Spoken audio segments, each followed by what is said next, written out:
শশাঙ্ক একজন বিজনেসম্যান ছিল। কিছু মাস আগেই তার বিয়ে ঋতিকার সাথে হয়েছিল। বিয়ের কিছু মাস পর শশাঙ্ক নিজের বউয়ের সাথে কোথাও ঘোরার জন্য প্ল্যান করছিল। শশাঙ্কের ঘোরার কথায় তার মা খুশি হয়ে শশাঙ্ককে বলে ওঠে, এটাই তোমার ঘোরাফেরার দিন সোনা, যা বউকে ভালো কোনো হিল স্টেশনে ঘুরিয়ে নিয়ে আয়, তারও মন ভালো লাগবে। আর এমনিতে কোথায় যাওয়ার কথা ভাবছিস তুই? একটা পাহাড়ি এলাকা রয়েছে মা, ওটির কাছে একটা ছোট্ট গ্রাম। ওখানকার আশপাশটা একেবারে সবুজ অরণ্যে ভরা আর খুব শান্তিও। আমি ঋতিকার সাথে ওখানেই যেতে চাই মা। শশাঙ্ক, গ্রামে কোনো হোটেল বা গেস্ট হাউস থাকে না। আরে মা, যুগটা অনেক পাল্টে গেছে। এখন গ্রামের লোকজনও নিজের বাড়িতে ভাড়া দিতে শুরু করেছে। আসলে ব্যাপারটা হলো, কয়েক মাস আগে আমি উটিতে গিয়েছিলাম। ওখানে রাস্তায় রাজেশ নামে একটা ছেলের সাথে আমার দেখা হয়। ওই আমাকে ওই ছোট্ট গ্রামটাকে ঘুরিয়ে দেখায়। জানো তো, ওই গ্রামের সৌন্দর্য দেখে আমি অবাক হয়ে যাই। আমি রাজেশকে ওই সময় কিছু পয়সা অ্যাডভান্স দিয়ে এসেছিলাম। রাজেশ অলরেডি আমাদের জন্য একটা ঘর ভাড়া নিয়েই রেখেছে।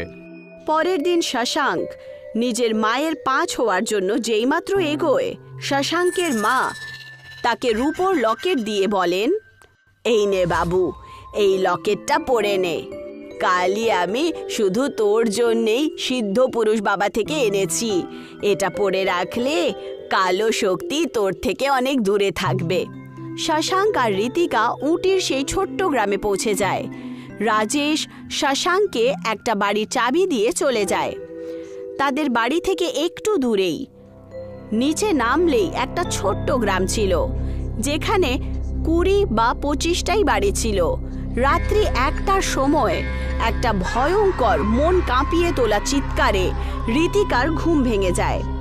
শশাঙ্ক, তাড়াতাড়ি উঠে বসো, তুমি কি এই মন কাঁপিয়ে তোলা চিৎকার শুনতে পাচ্ছ না? ঋতিকা, তুমি শুয়ে পড়ো না, মাঝরাত পার হয়ে গেল তো। তুমি নিশ্চয়ই কোনো স্বপ্ন দেখেছো, বা তোমার কোনো মনের ভুল হবে। শশাঙ্কের কথা শুনে ঋতিকা আবার উঠে পড়ে। পরের দিন সকালে ঋতিকার যখন চোখ খোলে, তখন শশাঙ্ক বেডেই ছিল না। ঋতিকা বাড়ির বাইরে বেরোয়। তখন সে দেখতে পায় যে শশাঙ্ক কারের কাছে দাঁড়িয়ে আছে। ঋতিকা শশাঙ্কের কাছে চলে আসে। আরে, এই বদমাইশ কারটার যে কি হয়েছে কে জানে। কালকে তো বেশ ভালোই দাঁড়িয়েছিল এখানে, এখন ট্যাঙ্ক লিক করছে। আবার পালংপুরে গিয়ে এটাকে মেকানিককে দেখাতে হবে।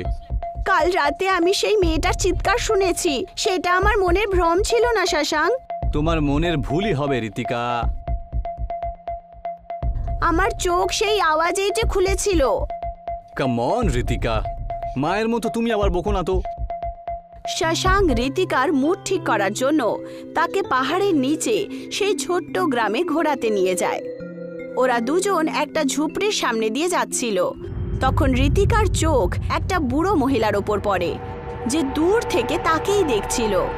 হঠাৎ করে সেই বুড়ি মহিলা ঋতিকার দিকে তাকিয়ে রহস্যময়ীভাবে বলে ওঠেন, চলে যা এই পাহাড় থেকে ফেরত, নয়তো খুব বাজে হবে তোর সাথে।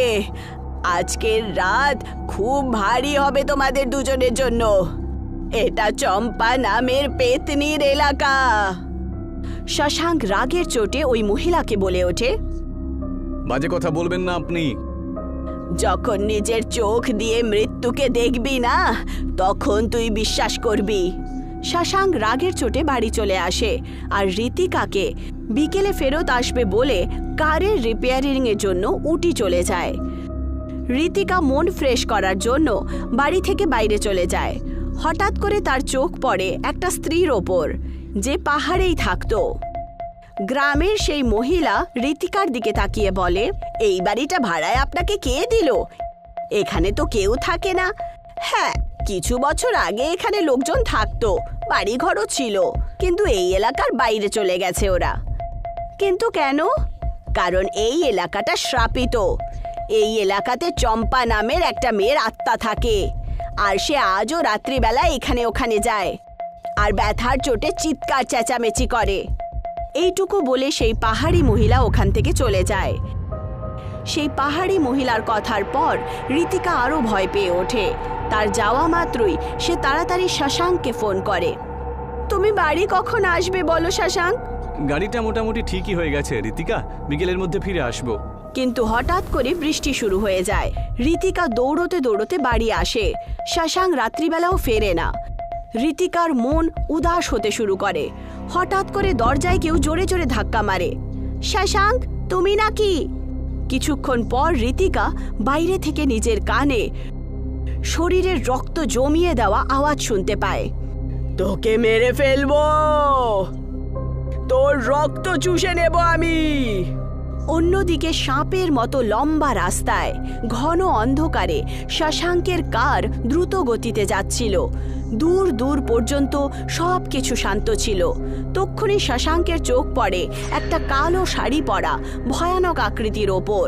তার কার আকৃতি থেকে বেঁচে একটা পাহাড়ের সঙ্গে ধাক্কা খায়। শশাঙ্ক কার থেকে বাইরে বেরিয়ে আসে আর এদিক ওদিক দেখতে শুরু করে। হঠাৎ করে সেই কালো ছায়া উধাও হয়ে গেছিল। তক্ষুনি সে অন্ধকারে একজন মহিলাকে নিজের দিকে আসতে দেখে। সেই মহিলা শশাঙ্কের দিকে রহস্যময়ীভাবে দেখে বলেন, এই এলাকাতে রাত্রিবেলা কেউ আসা যাওয়া করে না বাবুজি। আপনাকে এখানে আসা উচিত হয়নি। এখানে প্রায় সময় আত্মারা ঘোরাফেরা করে আর আপনার মতো অচেনা লোককে নিজের শিকার বানিয়ে নেয়।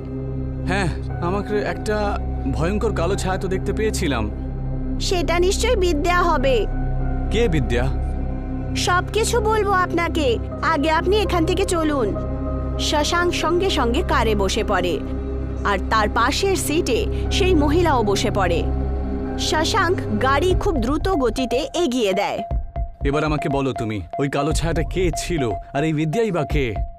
অনেক বছর আগে পাশের গ্রামে বিদ্যা আর তার বোন চম্পা থাকতো। আর একদিন চম্পার পাহাড়ে ঘুরতে আসা একজন ছেলের সাথে ভালোবাসা হয়ে যায়, কিন্তু সেই ছেলেটা তাকে ধোঁকা দিয়ে দেয়। চম্পা এসব সহ্য করতে পারলো না আর সে গাছের মধ্যে ফাঁসি লাগিয়ে নেয়। আর সেই শহরী ছেলে যখন এখান থেকে পালাচ্ছিল, তখন রাস্তায় চম্পার বোন বিদ্যা রাগের চোটে তার গাড়ির সামনে চলে আসে। আর সেই শহরী বাবু গাড়িটা থামালোই না। গাড়ি সোজা বিদ্যাকে ধাক্কা মেরে দেয় আর কার গর্তে পড়ে যায়। আর সেই শহরী বাবুও মারা যায়। তখন থেকে বিদ্যা আর তার বোন চম্পার আত্মা এখানেই ঘোরাফেরা করে। একটা ব্যাপার শশাঙ্কের মাথায় ঘোরাফেরা করে। সে সেই মহিলার দিকে মন দিয়ে দেখে আর বলে, যখন ওর এত আতঙ্ক রয়েছে এখানে, তাহলে তুমি রাত্রে বাইরে বেরোলো কি করে? তুমি কি ওকে ভয় পাও না নাকি? শশাঙ্কের এই কথার পর সেই মহিলা রহস্যময়ীভাবে হাসতে হাসতে বলে, যেই কথাটা সবার আগে জিজ্ঞাসা করা উচিত সেটা এখন জিজ্ঞাসা করছো? হ্যাঁ, সত্যি আমি বিদ্যাকে ভয় পাই না। কিন্তু কেন? সেই মহিলা ভারী আওয়াজে শশাঙ্কের দিকে তাকিয়ে বলে, কারণ আমি বিদ্যা।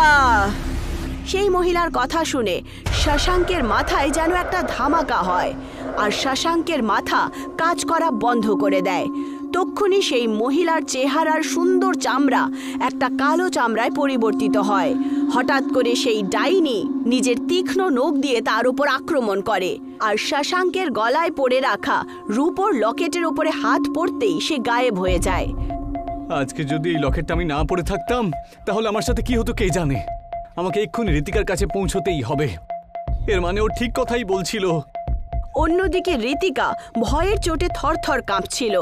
সে বারবার চিৎকার করছিল, চলে যাও এখান থেকে, কেন এসেছো এখানে? আমি কি ক্ষতি করেছি তোমার? চলে যাব, কিন্তু তোর রক্ত পান করার পর। আর এর সাথেই চম্পার আত্মা একটা জোরদার ধাক্কা দরজায় লাগায়, কিন্তু হঠাৎ চিৎকার করে সে দরজা থেকে পেছনে সরে যায়। কারণ গ্রামের সেই বুড়ি মহিলা ওখানে পৌঁছে গেছিল, যে দিনের বেলা ঋতিকাকে সচেতন করেছিল। সেই মহিলা একটা তাবিজ সেই পেতনির সামনে দেখায় আর বলে, চলে যায় এখান থেকে। হঠাৎ করে চম্পা উধাও হয়ে যায়। ঋতিকা দরজা খুলে দেয়। এখান থেকে তাড়াতাড়ি চল বাবু, নয়তো ও তোর রক্ত চুষে নেবে। কিন্তু মাগো, আমার বর। এই এলাকাটা মৃত্যুর এলাকা। ঈশ্বরের কাছে প্রার্থনা কর তোর স্বামী যেন ঠিকঠাক থাকে। এখন তুই শুধু নিজের প্রাণ বাঁচা। ঋতিকা ওই বুড়ি মহিলার সাথে চলে যায়। এখন তারা কিছু দূরই গিয়েছিল, তক্ষুনি একটু দূরে উপস্থিত একটা গাছের ওপরে ঋতিকা উল্টোভাবে ঝুলেছিল। তাকে দেখে তারা প্রচন্ড ভয় পায়। ভয় পাস না, নয়তো ও তোর ওপরে কবজা করে ফেলবে, আর তারপর ও আরো বেশি শক্তিশালী হয়ে উঠবে। যতক্ষণ আমার হাতে এই তাবিজ আছে, ও আমাদের থেকে দূরেই থাকবে। হঠাৎ করে সেই ভয়ঙ্কর মহিলা হাসতে হাসতে ওখান থেকে উধাও হয়ে যায়। তক্ষুনি রাত্রের অন্ধকার রাস্তায় ঋতিকা শশাঙ্কের কার দেখতে পায়। শশাঙ্ক আর ঋতিকা ওই বুড়ি মহিলার বাড়িতে চলে যায়। সেই বুড়ি মহিলার ঝুপড়িতেই থাকে ওরা। শশাঙ্ক সেই মহিলাকে বলে ওঠে, একটা কথা আমি বুঝতে পারলাম না কাকিমা, যখন ওই বাড়িটা হন্টেড ছিল আর ওই এলাকাতে ওই দুজন বোনের এত আতঙ্ক ছড়িয়ে রয়েছে, আর ওই দুজন মরার পরে মৃত্যুর বোন হয়ে গেছে, এটা জানা সত্ত্বেও রাজেশ আমাকে ওই ঘরে থাকতে কেন বললো বলো তো? শশাঙ্কের কথা শুনে বয়স্ক মহিলা প্রচন্ড অবাক হয়। তুমি কার কথা বলছো? আন্টি, এই ব্যাপারে আমি কি করে জানবো বলো তো? কয়েকদিন আগেই এই গ্রামের একজন ব্যক্তি যার নাম হলো রাজেশ, ওর সাথে দেখা হয় আমার। ওর সাথে আমার বন্ধুত্ব হয়ে যায়, আর ওই আমাকে ওই বাড়ির চাবিটা দিয়েছিল, আর ও আমার কাছ থেকে কিছু পয়সাও নিয়েছিল। রাজেশ তো অনেক বছর আগেই মারা গেছে, আর ওকে ও চম্পা আর বিদ্যা দুজন বোনের আত্মাই মেরে ফেলেছে। ওই দুজন বোন যাকেই মৃত্যুর ঘুম পাড়িয়ে দেয়, সেই ব্যক্তির আত্মাও ওই দুজন বোনের গোলাম হয়ে যায়, আর তারা সেই আত্মার দ্বারা তোমাদের মতো সোজা সরল মানুষদেরকে ফাঁসিয়ে নিজের বাড়ি পর্যন্ত নিয়ে আসে, আর তাদেরকে নিজের শিকার বানিয়ে ফেলে। পরের দিন তাদের সমস্ত জিনিসপত্র ছেড়ে নিজের বউকে নিয়ে তারা ফেরত চলে যায়। কিন্তু শশাঙ্ক আর ঋতিকা আজও সেই মন কাঁপিয়ে তোলা ঘটনা নিজের মাথা থেকে বের করতে পারেনি।